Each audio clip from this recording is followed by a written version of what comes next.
I know She you're hides in afraid, an but I abandoned swear cave I to will avoid the protect you. marking You ceremony, have to until trust the me. Alpha King showed There up at isn't her. much time. Shadows stretched like long fingers over the forest floor, and the wind whispered secrets through the ancient trees.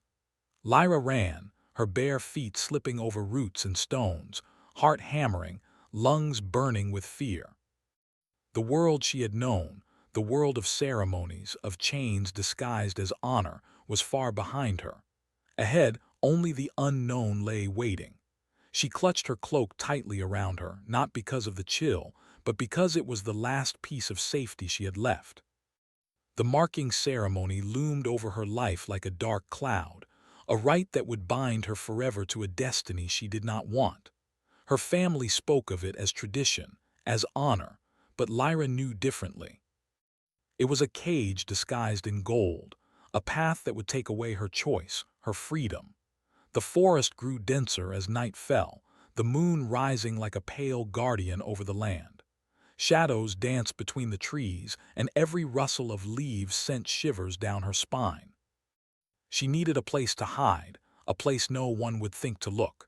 Then she remembered the stories her grandmother whispered as a child, stories of a cave, abandoned and cursed, hidden deep in the mountains, a place where even the wind dared not linger.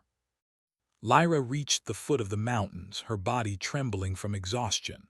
Her cloak was torn, her hair tangled, and her legs ached from running.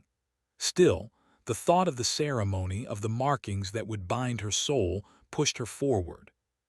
She followed the twisted paths, guided by memory and instinct, until she saw it, a dark maw carved into the rock, almost invisible beneath the creeping ivy. She paused at the entrance, taking a deep breath. The cave smelled of damp stone and ancient dust, but to Lyra it smelled like freedom. With one final glance at the forest behind her, she slipped inside, letting the shadows swallow her whole. The cave was cold, but it was silent in a way that was almost comforting. Here she was alone. No noblemen, no priests, no family demanding her submission, just darkness and the slow drip of water echoing from somewhere deep within. She pressed her back against the rough stone, letting her body sag with relief. For the first time in days, she allowed herself to breathe. But the darkness was not empty. Lyra sensed it immediately. A presence, something old and strong, coiled around the edges of the cave like a predator waiting for prey. She stiffened, every muscle in her body tightening, and whispered a prayer she barely remembered. Her grandmother had always warned her about caves that held power. They were alive, she said, and they remembered those who dared enter. Hours passed, or perhaps only minutes. Time seemed to warp in the dark. Lyra could not tell. Her mind wandered, circling the memory of her life before the escape. The grand halls of her family's estate, the servants bowing, the nobles whispering about the future queen they were molding. She had once dreamed of that life, of shining in gilded dresses and bright jewels, but she had never belonged there. The marking ceremony was the final proof. She could not let them decide who she would be, what she would feel, or whom she might love. A distant sound shattered her thoughts, a faint crack of stone like a footstep, or several. Lyra froze, straining her ears. The cave was supposed to be abandoned. No one should be here. Her pulse quickened. The shadows seemed to lean closer, pressing against her like living things. "Who's there?" she called, her voice shaking but firm. She wished it were courage, but it was more fear disguised as defiance. No answer came, only silence, thick and heavy. She told herself it was nothing, that it was her imagination, the wind, perhaps a small animal. But then a light glimmered at the far end of the cave, pale and cold. Not moonlight, something else, something deliberate. Lyra's breath caught. Slowly, cautiously, she crept toward the glimmer, keeping her hands ready to defend herself with nothing but her fists. She rounded a corner of jagged rock and froze. A man stood there, tall and broad, with eyes that seemed to burn in the darkness. His presence filled the cave in a way that made the shadows shrink. He was not like any man she had ever seen. His armor was dark but worn, as if it had carried him through countless battles. A long cloak hung from his shoulders, brushing the stone floor, and his gaze, piercing, unyielding, fell on her like a command she could not disobey. Lyra stumbled backward, her heart hammering in her chest. "Who are you?" she demanded, though her voice was barely a whisper. The man said nothing at first. He simply walked closer, each step measured, deliberate, filling the cave with the weight of his presence. "You should not be here," he said finally, his voice deep, calm, and yet edged with danger. "This cave is not meant for the living." Lyra straightened her spine, drawing on the last vestiges of courage. "I have nowhere else to go. I do not belong anywhere else." The man studied her silently, as if weighing her words. Then he crouched slightly, lowering himself to her level without losing his commanding aura. "You run from something," he said, "but running will not save you. It will only make you weaker."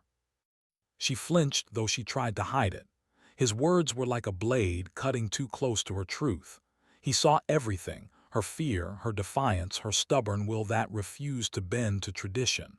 And yet there was no cruelty in his gaze, only understanding.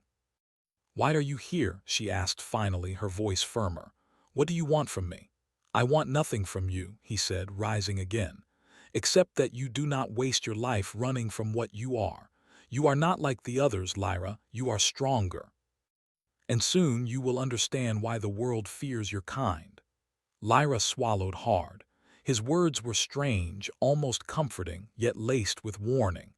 The cave seemed to tighten around her, the shadows responding to him, as if the place recognized his power. "I do not want to be marked," she said, almost pleading now. "I do not want to belong to anyone or anything. I want to be free." The man's eyes softened just a fraction, though the intensity never left them. "Freedom is a dangerous gift," he said. "Some cannot bear it. And yet it is the only path worth taking." For a moment they stood in silence, two figures in the heart of the cave, surrounded by darkness that seemed alive. Lyra could feel her own heartbeat, loud and irregular, as if the cave itself listened. She wanted to turn away, to flee again, but something rooted her in place. The way he looked at her, it was not judgment, it was recognition. "You do not know me," she whispered. "How can you understand anything about me?" "I know enough," he replied simply. "And if you survive the night in this cave, you will know more about yourself than you ever have. But survival will demand more than courage, Lyra. It will demand trust. Trust." The word felt heavy on her tongue, alien and frightening. She had trusted before, and it had always led to betrayal. How could she trust a stranger, a man who carried the weight of kings and armies in his eyes, and yet seemed to see her as more than a frightened girl? The cave shivered, or perhaps it was the wind. A sudden rumble echoed from deep within, like the earth itself was stirring. Rocks shifted, and dust fell from the ceiling. Lyra stumbled back, her mind racing. The man moved instantly, placing a protective hand near her, though he did not touch her. "You must be ready," he said. "The darkness here is older than any crown, older than any king. It does not forgive weakness." Lyra's pulse raced. She wanted to speak, to ask what he meant, but a sharp sound cut through her fear. A low growl echoing through the cave, reverberating off the stone walls. Something moved in the shadows behind him, something vast and unseen. Her breath caught. The stories her grandmother had whispered as a child, the cursed cave, the spirits that guarded it, came rushing back. And now, standing before her, was not just fear. It was real. It was alive, and it was waiting. The man's eyes narrowed. "Stay close," he commanded, voice steady yet tense. His hand moved subtly, tracing a pattern in the air as if preparing a spell or a shield. The shadows around them thickened, swirling like smoke. Lyra felt a cold dread wash over her, mingled with a strange, unfamiliar thrill. She had thought she was alone, that she had escaped destiny. But destiny had found her anyway, and it had a face she could see, a power she could feel, and a claim on her that no shadow, no cave could hide from. The growl grew louder, closer, and the darkness seemed to pulse with life. Lyra gripped her cloak, heart in her throat, and realized that whatever waited in the shadows was not human. And then he stepped forward. The cave trembled with an energy Lyra had never felt before. Shadows stretched and twisted, curling around the walls like living smoke. The growl she had heard earlier echoed again, louder now, as if the darkness itself had a heartbeat. Every instinct in her body screamed to run, but her feet refused to move. The man standing before her, tall, broad, and impossibly commanding, remained calm. His eyes, dark and piercing, seemed to cut through the gloom, holding the shadows at bay. Lyra realized she had been staring too long. His presence filled the cave in a way that made her own fear feel small, almost insignificant. "You cannot hide here," he said, his voice low but powerful, carrying across the stones. "The cave recognizes those who are afraid. It will consume the weak." Lyra's hands shook. I am not weak," she whispered. Her voice sounded smaller than she intended, lost beneath the echoing walls. He took a step closer. "Fear does not make you weak. Denial does." Lyra took a deep breath, trying to steady herself. "Then what do you want from me? Why are you here?" The man tilted his head, studying her like she was a puzzle he had long sought to solve. "I am here because your life is not yours alone. The marking ceremony will take more than your body, Lyra. It will take your spirit. You will not survive it unless you understand who you are and what you are capable of." Lyra's heart pounded. "I do not care about their ceremonies. I will not be marked.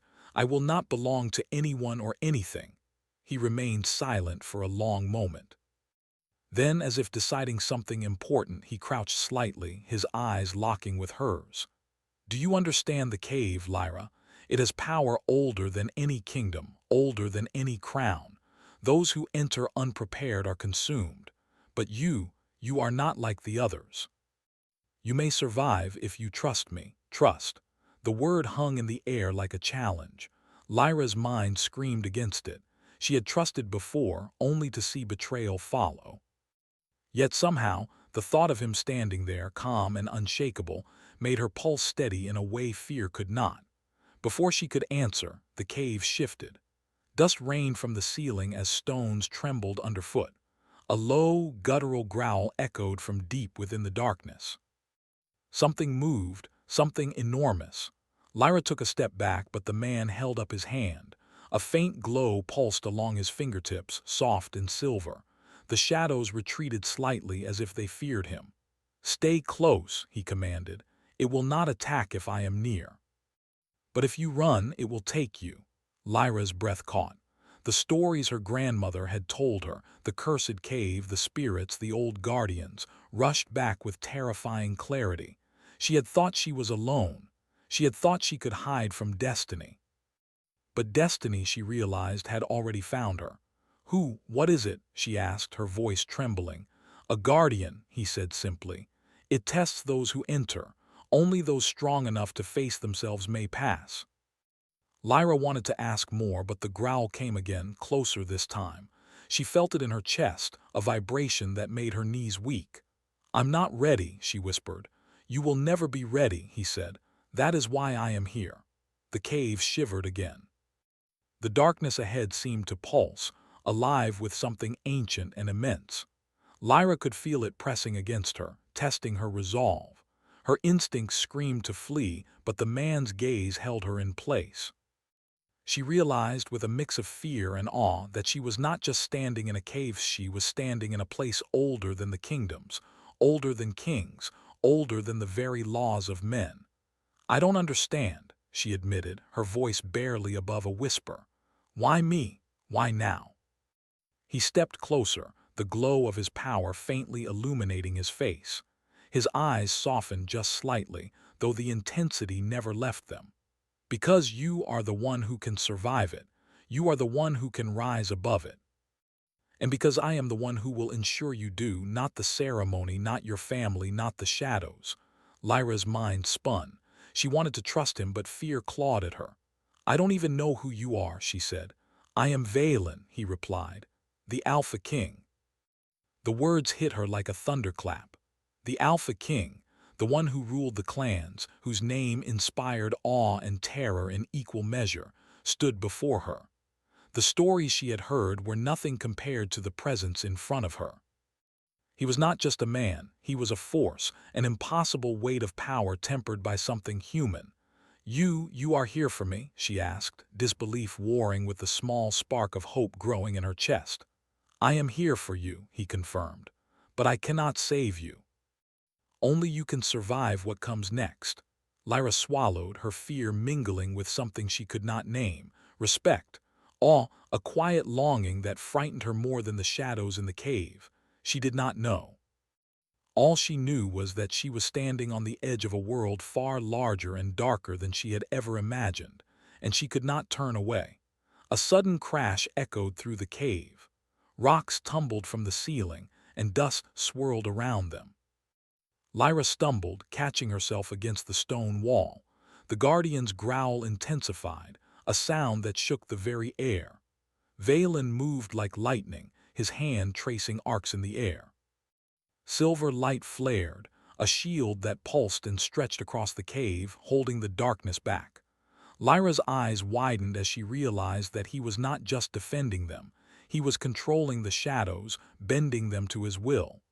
"Step closer," he commanded. "If you remain apart, the cave will not recognize you as one who can survive. Fear alone will betray you." Lyra hesitated, then stepped forward. Her small movement felt monumental, a first step into a world she had never dared enter. She felt the cave respond, not aggressively but with a pulse as if it acknowledged her presence. "Good," Valen said. "Now listen carefully. The Guardian tests not just strength but spirit. If you allow fear to rule you, it will consume you. You must embrace what you are, even the parts you do not understand. Only then will you endure." Lyra's mind raced. What did he mean by "what I am"? She had always thought herself ordinary, a noblewoman fleeing a ceremony. But as the cave pressed closer, as the shadows whispered in voices she could almost understand, she realized she might be far from ordinary.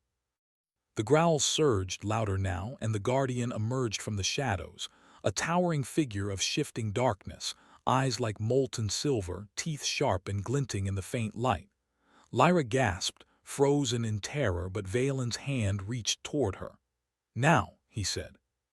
"Stand beside me. Feel the fear, but do not let it rule you." Lyra obeyed, though her knees trembled. She pressed herself to him, though he did not touch her, his presence alone a shield.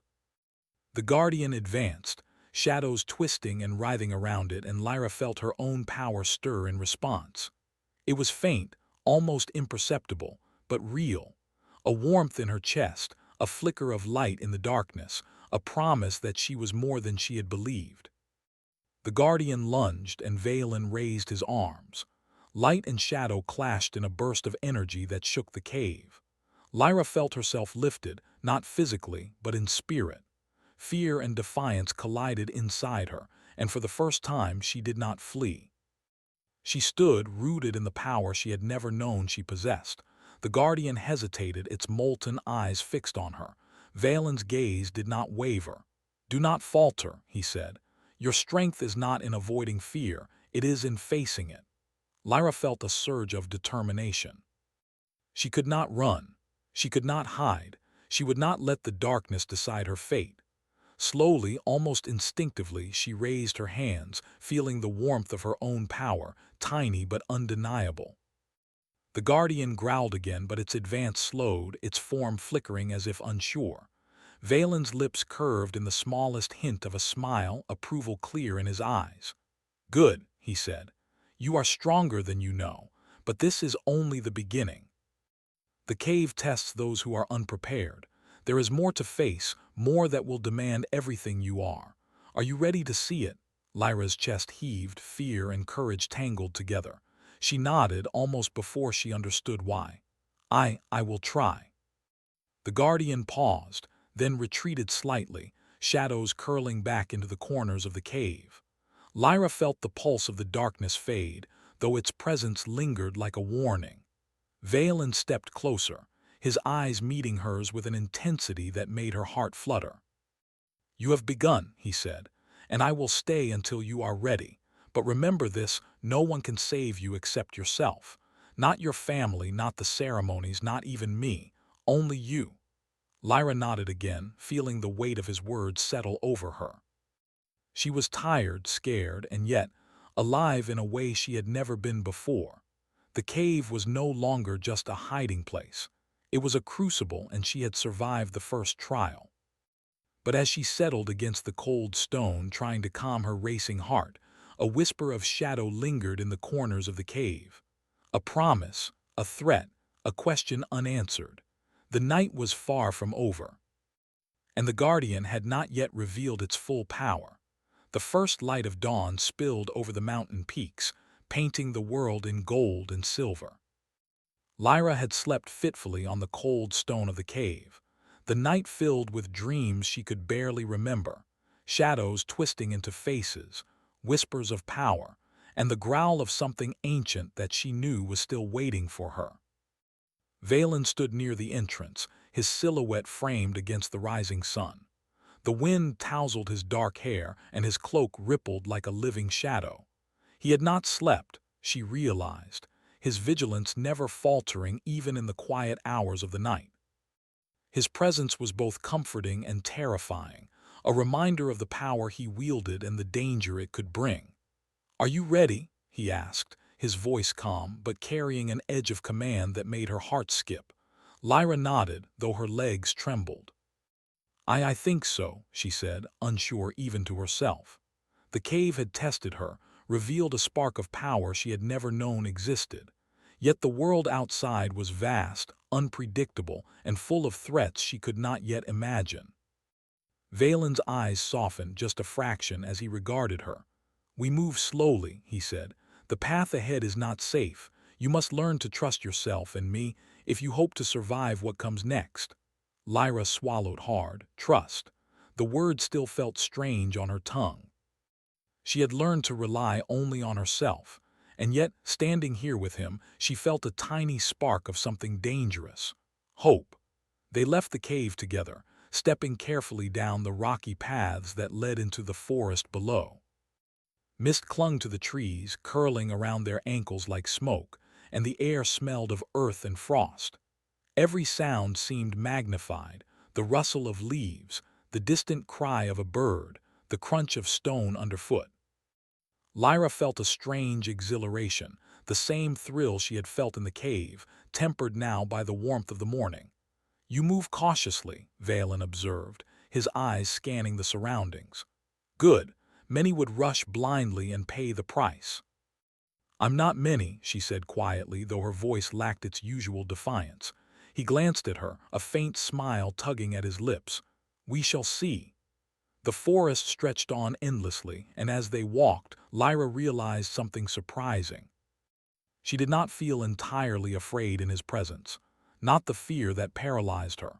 There was still tension, yes, a sharp edge that made her pulse quicken, but it was mixed with a strange sense of safety. A feeling that, despite the dangers around them, she was not completely alone. Hours passed, the forest gradually giving way to rolling hills and open meadows. Lyra's legs ached, but she pushed forward, determined not to falter. Valen's gaze rarely left her, a constant reminder of the unspoken lesson she was learning. The world was dangerous, but she was capable. As they reached the edge of a moonlit river, Valen stopped. He motioned for her to kneel beside him. "Drink," he said, gesturing to the clear water. "You will need strength for what comes next." Lyra knelt carefully, cupping the cool water in her hands. She drank deeply, feeling it refresh her body in a way she had not expected. She looked up at him. "Why do you care?" she asked softly. "Why help me?" Valen's gaze softened, but only slightly. "Because you have a choice," he said. "Most do not. They follow, obey, and fade into history. You have the chance to define your path. And if you survive this journey, you will understand why your life is worth protecting." Lyra's chest tightened. She wanted to ask more, to know why he had found her, why he had come into her hiding place, but words failed her. Instead, she nodded, feeling the weight of his presence and the strange comfort it brought. The sound of movement snapped her attention back to the present.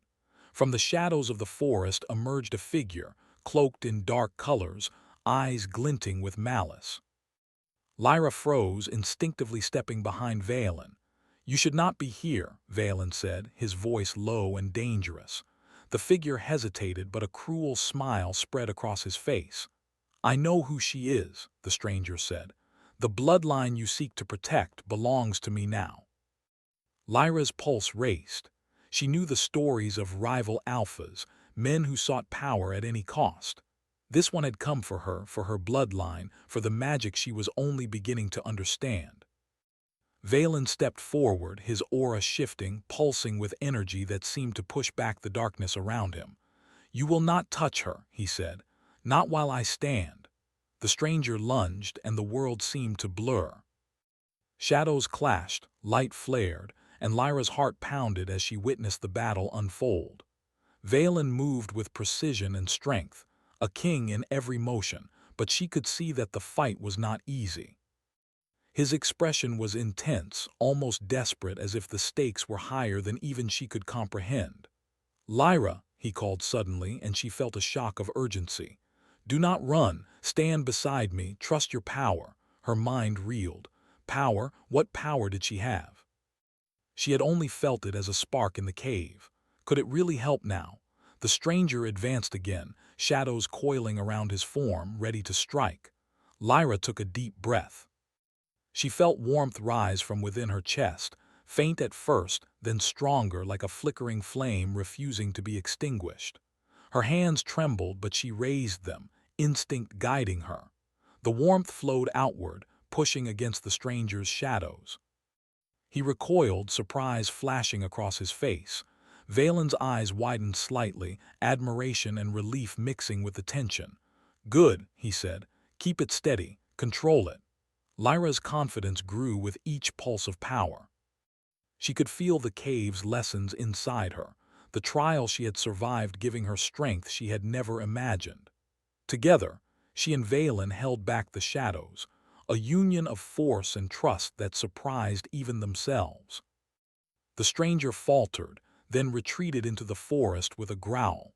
The shadows dissipated and silence returned, broken only by their ragged breaths. Lyra sank to her knees, exhausted but exhilarated. She had faced something terrifying and she had not fled. Valen knelt beside her, placing a hand near hers, though not touching. "You are stronger than you know," he said. "But this is only the beginning. The journey ahead will demand more than courage. It will demand understanding, control, and sacrifice." Lyra looked up at him, her chest still heaving. I do not know if I can," she admitted. "You can," he said firmly. "Because you must, because you are not alone, and because the power within you is rare, dangerous, yes, but necessary. You are the key to something greater than both of us, Lyra. You cannot ignore it." The river flowed quietly beside them, silver under the rising sun.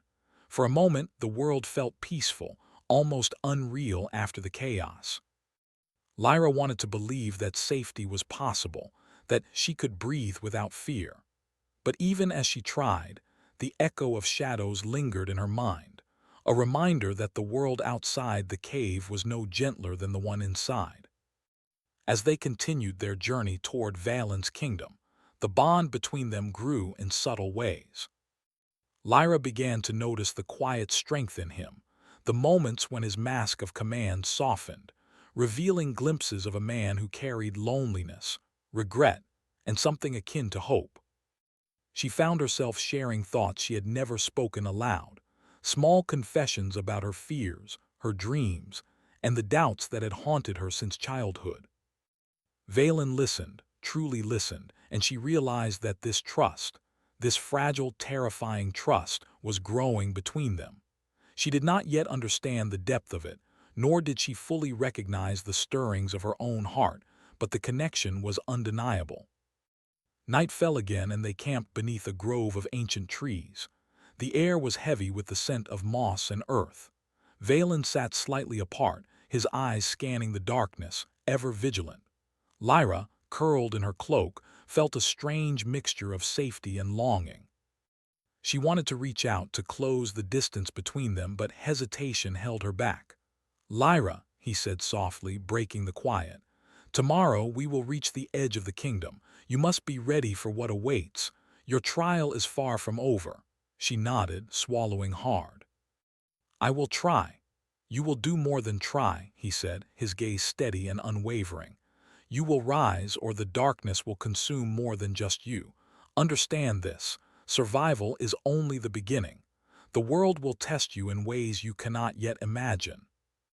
Lyra shivered, both from the cold and from the weight of his words. The journey had changed her. The cave, the guardian, the battle by the river, all of it had shaped her into someone she barely recognized. Fear still lingered, but courage, determination, and the spark of her power had taken root. As she drifted into a restless sleep beneath the ancient trees, the shadows whispered once more, distant but persistent. A promise, a warning, a question unanswered. The world outside was waiting, full of danger, intrigue, and destiny. And Lyra knew, deep in her heart, that she could not turn away from it. Not now, not ever. The sun rose slowly over the kingdom, gilding the towers and walls with light that seemed almost unreal after the shadowed forests and caves. Lyra stood at the edge of the city, her cloak wrapped tightly around her, heart pounding with a mixture of fear and anticipation. The streets below were quiet now, though later they would throng with people curious to see the young noblewoman who had defied tradition. Valen stood beside her, his presence steady and unwavering. Even in the soft morning light, he radiated command, strength, and something else, something that Lyra had only just begun to understand. A strange mix of comfort and awe swelled inside her as she glanced at him. He was no longer just the Alpha King she had feared. He had become a guide, a protector, and a mirror reflecting her own growing courage. "You are ready," Valen said softly, his voice calm but firm. "Remember, they will try to frighten you, to control you, to make you doubt yourself. Do not let them." Lyra swallowed hard, nodding. The council awaited, those who had long held the power to define her destiny. They had never seen her like this, strong, aware, and unafraid. She could feel her own heartbeat in her ears, each beat echoing the words she had repeated in the cave and along the forest. "I will not run. I will not hide. I will rise." As they entered the grand ceremonial hall, the air seemed to shift. Golden light reflected off polished marble floors, and towering columns stretched to the vaulted ceiling. At the far end, the council awaited, nobles in ornate robes, elders with eyes sharp as daggers, and priests who had performed the marking ceremony for generations. Their expressions ranged from curiosity to suspicion, but none could conceal the undercurrent of fear. Lyra's pulse quickened. Every eye was on her, waiting for the moment she would falter, but she did not. She lifted her chin, squared her shoulders, and walked forward with a confidence she had only just discovered within herself. Valen followed closely, a shadow and a shield beside her, his own presence commanding respect without a word. The head priest stepped forward, voice echoing through the hall. "Lyra of the Eldermere bloodline," he intoned, "you come before the council to accept your marking, as is tradition and duty. Do you submit?" Lyra's lips pressed into a firm line. The words of the cave, the river, and the guardian coursed through her. She felt the spark of her power, faint but undeniable, pulsing in her chest. "I do not submit," she said clearly. "I will not be bound by tradition or fear. I will choose my own path." A ripple of shock passed through the council. Whispers filled the hall like wind through dry leaves. Some nobles frowned, some eyes widened, and the priests exchanged uneasy glances. This was unprecedented. To defy the marking ceremony was almost unthinkable. Valen stepped closer, his hand hovering near hers, though not touching. "You are not alone," he said quietly but loud enough for her to hear. "Your strength is not just in defiance. It is in understanding who you are and what you can control." Lyra drew a deep breath. The warmth of her power surged, steadying her. She lifted her hands, feeling the energy that had awoken in the cave and at the river flow through her. It was not destructive.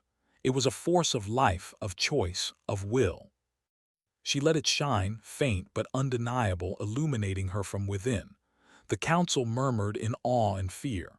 This was not the frightened girl who had fled the ceremony. This was someone else entirely, someone radiant, powerful, and unyielding. The head priest's face paled. "This is not possible," he whispered. "Her power. She is the last of her bloodline," Valen said, his voice carrying through the hall. "And she will not be controlled by fear or custom. She is stronger than all of us." Lyra's heart swelled. She could feel the truth in his words, the bond between them no longer hidden beneath fear and distance. She had survived the cave, she had faced the guardian, and she had harnessed the spark of her power. Now, in the light of the kingdom, she realized something profound. She was no longer defined by the past, by tradition, or by those who sought to bind her. She was defined by herself.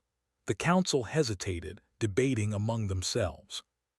Whispers became murmurs, murmurs became tension. The priests took hesitant steps forward, but Lyra's gaze did not waver. She felt Valen's presence beside her, steady and unwavering, and it gave her courage she had never known. "You may try to mark me," she said, voice ringing like a bell through the hall, "but I will not be bound. My choice is my own, and my power will protect it." A silence fell, heavy and charged. Then from the shadows, a figure emerged, the same rival alpha who had attacked her by the river. His eyes gleamed with malice, but this time he did not advance. He had learned, perhaps, that Lyra was no longer the girl he had tried to intimidate. Valen stepped forward, his aura flaring with quiet intensity. "This ends now," he said. "She is under my protection. Any who threaten her will answer to me." The rival faltered, and then, with a look of grudging respect, he retreated into the shadows, leaving the hall and the council in stunned silence. Lyra exhaled slowly, relief mingled with a rush of triumph. She had survived her greatest trial yet. The power inside her had not only defended her, it had revealed the truth of who she was. She was no longer the frightened girl hiding in a cave. She was Lyra of Eldermere, strong, unyielding, and free. Valen stepped closer, finally allowing a faint touch of his hand near hers, a gesture of trust, not command. "You have done well," he said softly. "But this is only the beginning. Your journey is far from over. There are those who will challenge you, who will seek to take what you have earned. Remember this: strength is not just power. It is choice, wisdom, and courage." Lyra nodded, feeling the weight and truth of his words. The council still stared, awed and unsure, but she no longer sought their approval. Her understanding of her own strength was enough. The head priest finally spoke, his voice trembling. "If she chooses her own path, then the marking cannot bind her." "But her power," he trailed off, shaking his head. "It is ancient, rare, and formidable. She may shape the destiny of this kingdom." Lyra felt a quiet determination bloom within her. She had always feared destiny, feared being swept along by the currents of tradition. But now she understood. Destiny was not something given, it was something claimed, something earned. The day passed with cautious celebration. Nobles and citizens whispered of the girl who had defied the marking ceremony and survived, her power glowing faintly in the morning sun. Valen stayed close, guiding her, protecting her, and at the same time allowing her the space to grow into her own. As twilight approached, Lyra found herself standing atop a hill overlooking the kingdom. The wind tugged at her cloak, the sky painted in shades of orange and purple. Valen stood beside her, silent and unwavering. "You have changed," he said quietly, almost to himself. "From the frightened girl who hid in the cave to this, strong, aware, and unafraid." Lyra glanced at him, a small smile on her lips. "I could not have done it without you," she admitted. "You guided me. You believed in me when I could not believe in myself." Valen's expression softened, a rare vulnerability breaking through the armor of command he always wore. "I did not guide you," he said.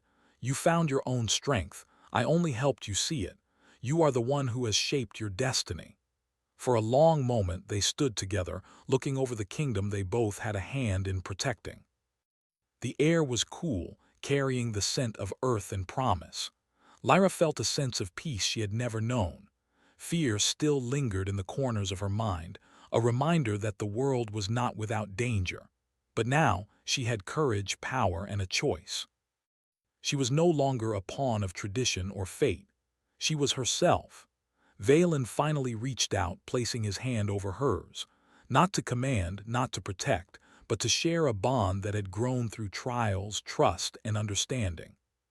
"Whatever comes next," he said softly, "we face it together." Lyra squeezed his hand, a quiet affirmation of trust and partnership. "Together," she echoed. The night fell, stars glittering like distant fires across the sky. Shadows remained as they always would, but Lyra no longer feared them. She had faced the cave, the guardian, the rival Alpha, and the council. She had faced herself and emerged stronger. The kingdom slept below them, unaware of the quiet revolution that had taken place in one young woman's heart. But Lyra knew, and Valen knew. Together, they had rewritten the rules, reclaimed the power to choose, and forged a bond that would endure. As the wind whispered through the hills, carrying the scent of freedom and promise, Lyra felt the last traces of fear melt away. She was no longer running. She was no longer hiding. She was ascending. And the world, wide and dangerous and full of possibility, waited for her next move.